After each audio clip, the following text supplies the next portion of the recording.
नमस्कार दोस्तों, आप सभी को मैं मेरे YouTube चैनल पर स्वागत करता हूं। मैं मेरे चैनल के माध्यम से आप सभी को कल्कि अवतार के बारे में जो हमारे उड़ीसा के भविष्यवाणिका ग्रंथों पर लिखा गया है बस उसे सुना रहा हूं। पूरे पुस्तक प्रमाण सहित वर्णन कर रहा हूं। इसीलिए हमारे चैनल को सब्सक्राइब जरूर करें। दोस्तों, कौन है इस कलयुग के तारण करता? उन्हीं के बारे में है आज का एपिसोड।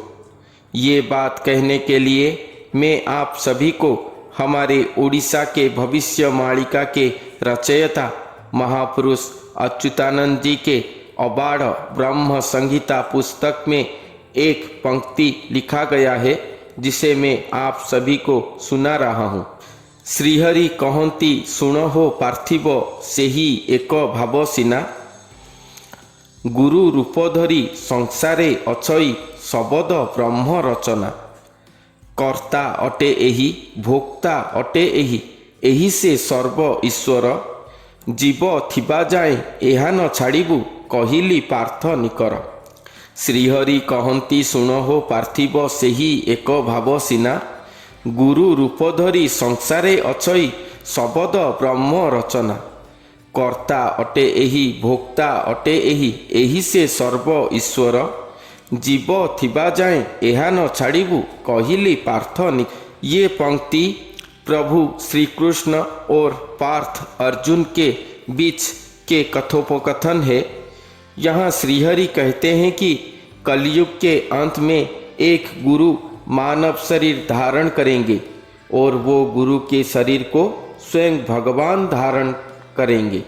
वो गुरु और श्री भगवान एक एकाकार एक स्वरूप होंगे। उनके बीच कोई भी भेदभाव नहीं होगा।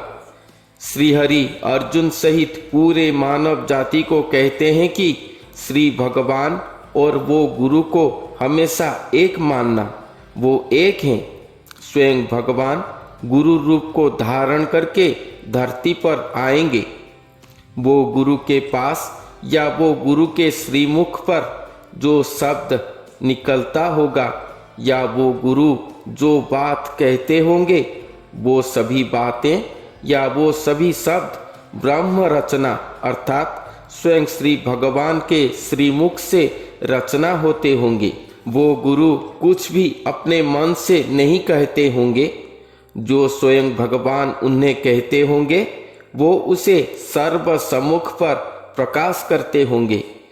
इसीलिए कहा गया है कि शब्द वो ब्रह्म से रचना होकर आ रहा होगा। सेकंड पंक्ति पर कहा गया है कि कर्ता अटे एही, अर्थात स्वयं भगवान के साथ एक एकाकार होने के बाद वो गुरु ही इस संसार का कर्ता हो जाएंगे। हर गुरु साधक साधना के द्वारा हो या जितने भी अवतारी पुरुष सृष्टि हुए हैं सभी दृष्टा हो सकते हैं। अर्थात जो काल के चक्र में संगठित होगा या जो होने वाला है वो उसे देख सकते हैं, मगर वो काल या समय का अधीन होते हैं, उसे परिवर्तन नहीं कर पाते हैं। इसीलिए वो सब दृष्टा हैं, स्रष्टा नहीं है, कर्ता नहीं है। मगर ये गुरु स्वयं भगवान को पाने के बाद वो स्वयं भगवान के साथ एक हो जाएंगे। अर्थात स्वयं सृष्टिकर्ता भगवान वो गुरु हो जाएंगे और वो गुरु स्वयं स्रष्टा भगवान हो जाएंगे। क्योंकि स्वयं भगवान काल का भी काल है, समय से परे है, समय का अधीन नहीं है। और स्वयं भगवान इस कलयुग में एक गुरु के रूप में प्रकट हुए हैं। इसलिए वो गुरु ही स्वयं करता है। सभी कर्म कर्माणि को खुद ही संपादन करेंगे।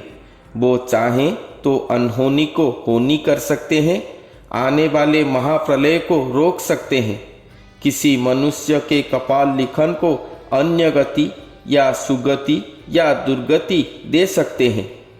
इस कलिकाल को समाप्त करके नए सत्य युग के गठन करेंगे। उसके बाद कहा गया है कि भोक्ता अटे यही। भोक्ता अर्थात जो भोग करते हैं, अर्थात स्वयं भगवान गुरु स्वरूप को धारण करने के बाद खुद मानवदेही हो जाएंगे। इसीलिए ये संसार को हम मानव की तरह भोग करेंगे। वो इस संसार को भोग करने से ही इस पृथ्वी के ऊपर आने वाले हर विपत्ति, रोग, दुरारोग्य, महामारी, प्रलय, महाप्रलय अपने आप ही दूर हो जाएगा। संसार को भोग करने का मतलब मद, मांस, काम का भोग नहीं है। इससे तो वो सहस्त्र योजन दूर रहेंगे। वो तो अपने दिव्य जोग से इस पृथ्वी को, पंचभूतों को, पंचभूत के हर द्रव्य को उपभोग करेंगे। उसके बाद कहते हैं यही से सर्व ईश्वर, अर्थात ये गुरु स्वरूप ही सर्व ईश्वर हैं। अर्थात इस कलयुग के अंत में एक ही भगवान पूजा पाएंगे और वो गुरु स्वरूप ही होंगे। स्वयं सृष्टिकर्ता भगवान गुरु स्वरूप हैं। स्वयं सृष्टिकर्ता भगवान गुरु स्वरूप हुए हैं। जो चारों युग हुए नहीं आए थे, वो स्वयं भगवान धरती पर गुरु स्वरूप में प्रकट हुए हैं। जैसे राजा के आने के बाद मंत्री, सेनापति की राजूति की आवश्यकता नहीं है, उसी तरह स्वयं भगवान मानव स्वरूप होकर अपने सृष्टि चक्र के अंदर प्रकट होने के बाद और जितने भी देवी देवता, गुरु, धर्म आदि की पूजा चल रहा है धरती पर, वो सभी पर फुल स्टॉप पड़ेगा और सारा विश्व पर केवल ही केवल वो गुरु की पूजा किया जाएगा। सारा विश्व के सभी धर्म के लोग अपने अपने धर्म को अपने इच्छा से त्याग करके वो गुरु के शरणागत होंगे और वो गुरु की आराधना, उपासना करेंगे।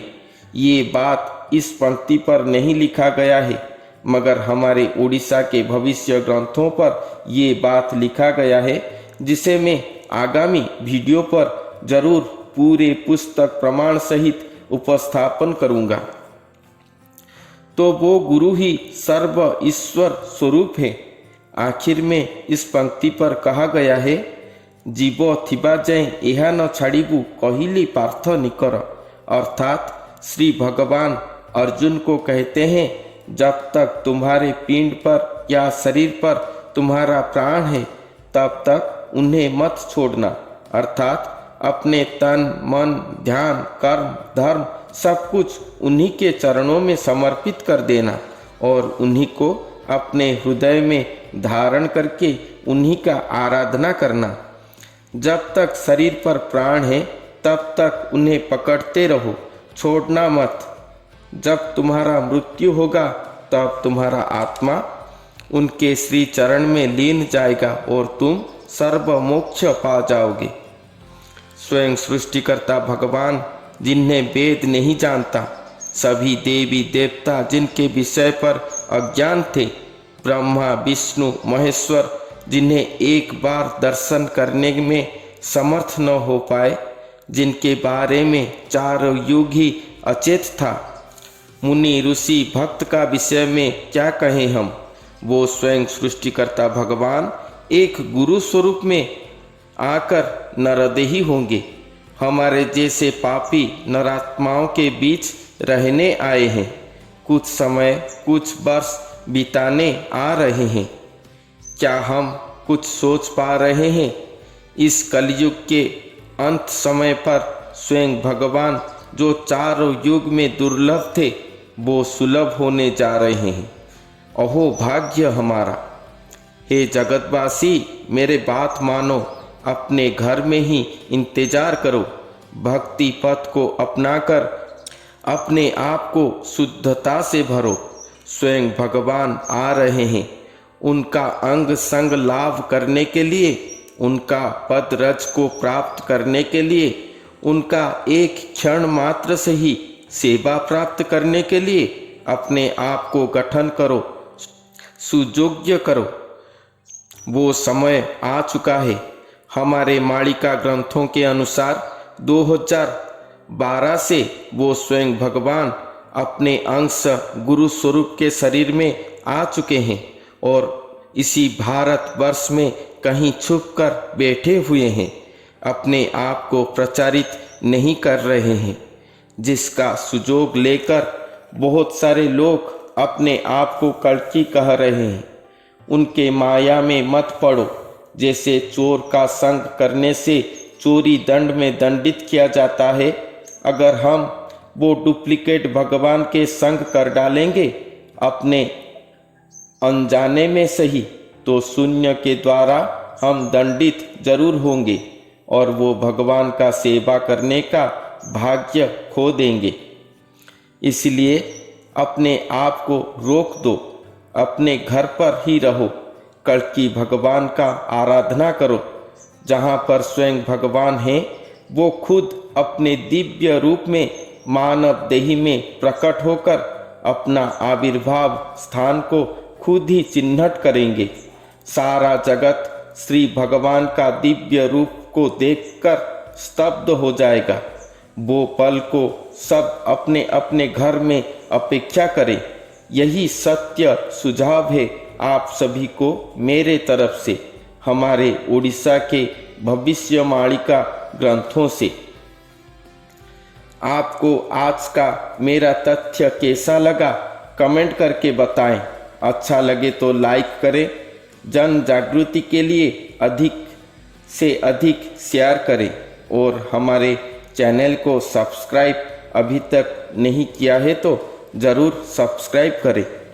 आज के लिए इतना ही, फिर मिलते हैं अगले वीडियो पर एक नए तथ्य के साथ। तब तक के लिए नमस्कार।